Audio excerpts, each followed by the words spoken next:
everybody. So we are going to have another training. This time we're going to talk about GroupWorld.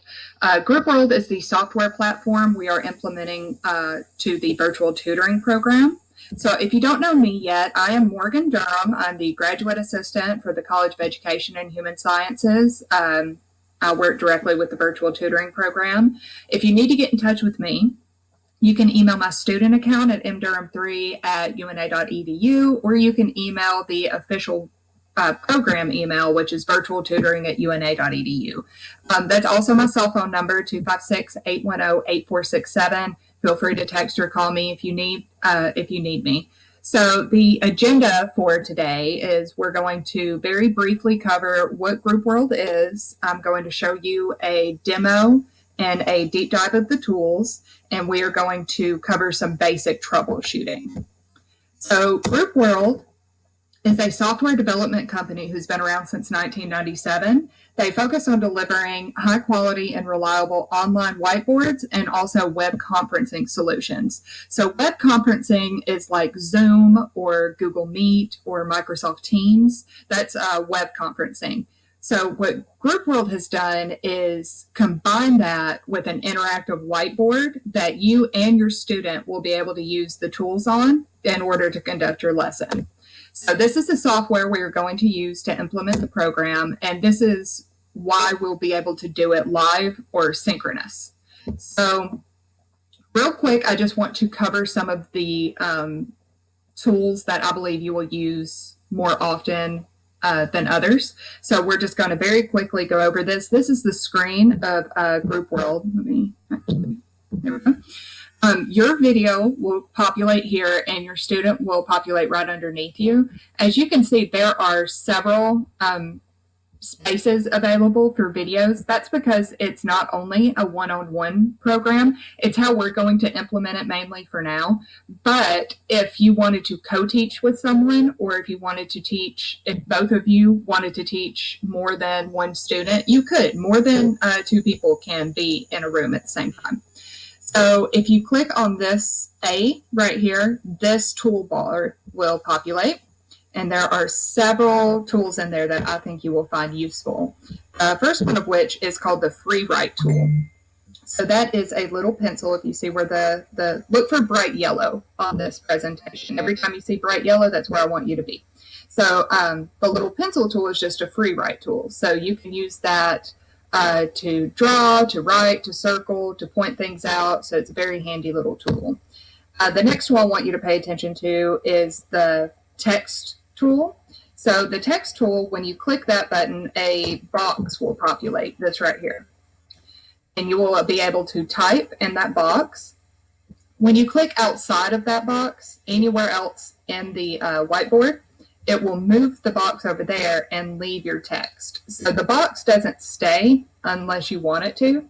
So when you move the box, it keeps the text. And if you go back to this button here and click it again, then that clunky box will go away. So it won't stay on the screen. As soon as you hit that button again, it will disappear.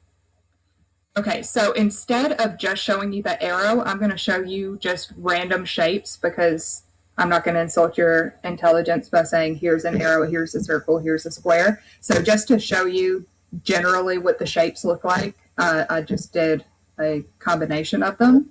So I want you to pay attention to this little paint bucket here, the little fill bucket. As you can see, you can fill spaces, shapes, whatever you need to. So if you need to draw special attention onto something for your student, this is a really easy way to do that. If you go to this little painter's palette right here, you'll be able to choose a color. Okay, so this little paintbrush here is the highlight tool. It is probably my least favorite tool because it doesn't seem like a highlighter to me. It seems more like a pencil. But you can still use this in several ways as you do the free write tool.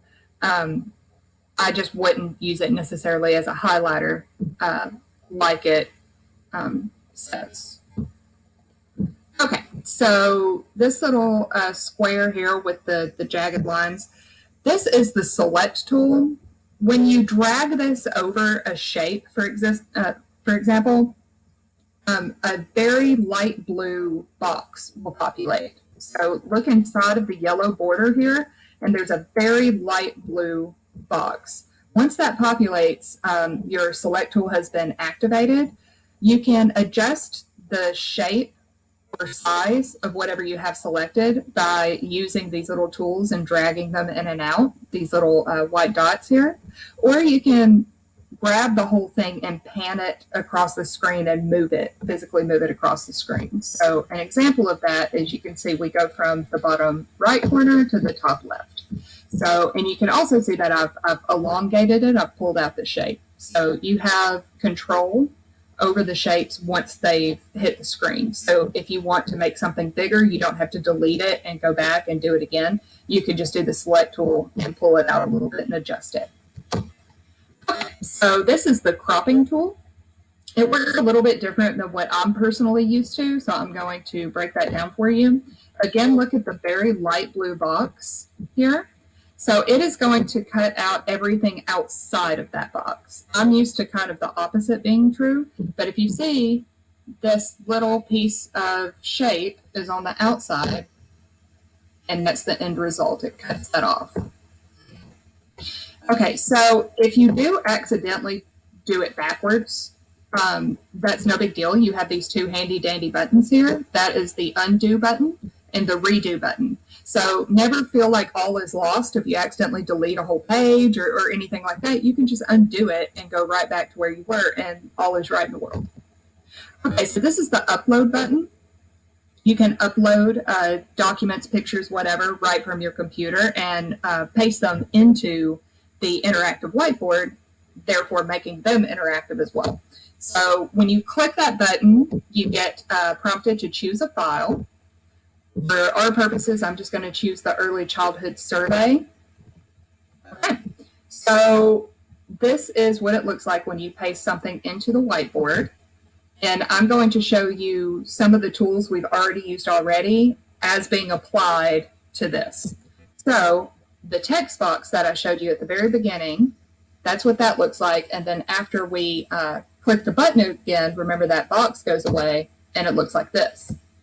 So I'm also showing you with the free write tool that you can just handwrite things. And another option for the text tool is if your student is frustrated by trying to get everything right on the lines, or if the spacing is annoying with the text tool, you can always just type on the side here, like I'm answering the questions one by one just by numbering them.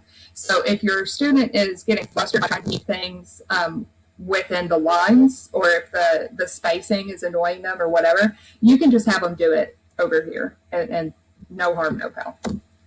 Okay, so this is a really cool tool. This is the poll tool, and this is a really, really convenient way to do assessment as you're doing the tutoring. So when you click that button, this populates and you're able to ask a question and then put in answer options. Once you send that, you're able to watch the response in real time. So if you were tutoring more than one student at once, say you had 10 kids in a tutoring session, you would be able to see the percentages and kind of know where everyone was in the room. You can also share the results, but since we're only doing one-on-one for the most part, that won't be really necessary because they already know what they said. Okay, so this little trash can icon up here, if you click on that, you'll get this drop-down menu, and you can clear the current page or delete all the pages that you've been working on. Okay, so before we do troubleshooting, I want to show you something live. We're going to log into a room because I want you to see what it looks like. All right. So testing video, testing the tone, testing the microphone, naming the room. Okay. So as you can see, we populate in the top left-hand corner. Okay. I wanted you to see this because when we're troubleshooting, there's one thing we're going to talk about that's a little difficult to wrap your head around if you're not looking at it. So we need to talk about this tool here. This is your share screen tool. So this is a good way to implement a lot of different kinds of ed tech. And I'm going to highly encourage you to utilize this tool when you can. On Chrome, which is what I'm on now, you'll get a pop-up window that wants you to specify which window you want to share. So you can do like we're doing right now and share the entire screen. That's why you can see my tabs and my taskbar. Or you can go to a specific application window, or you can specifically pick a Chrome tab that's open. So the troubleshooting we're going to talk about is a lot of people get confused that this is grayed out and they're unable to click it.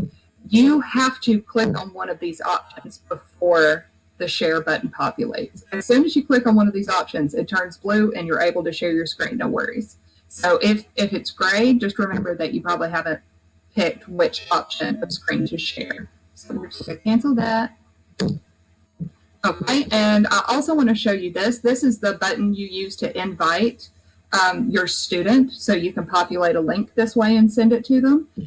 Also, this is where you can embed YouTube videos, which is also very handy. Another way you can do that is screen sharing. So if you just want to have the video pulled up on YouTube and then share your screen, you of course want to be sure that everything on your screen is appropriate for your student to see. So this is your logout button, and I think that pretty well covers most of the icons that you're going to be working with most of the time. I will say if you're doing math that the grid is very convenient, and if you accidentally do this and you don't want to, you just uncheck that and hit OK and it goes away.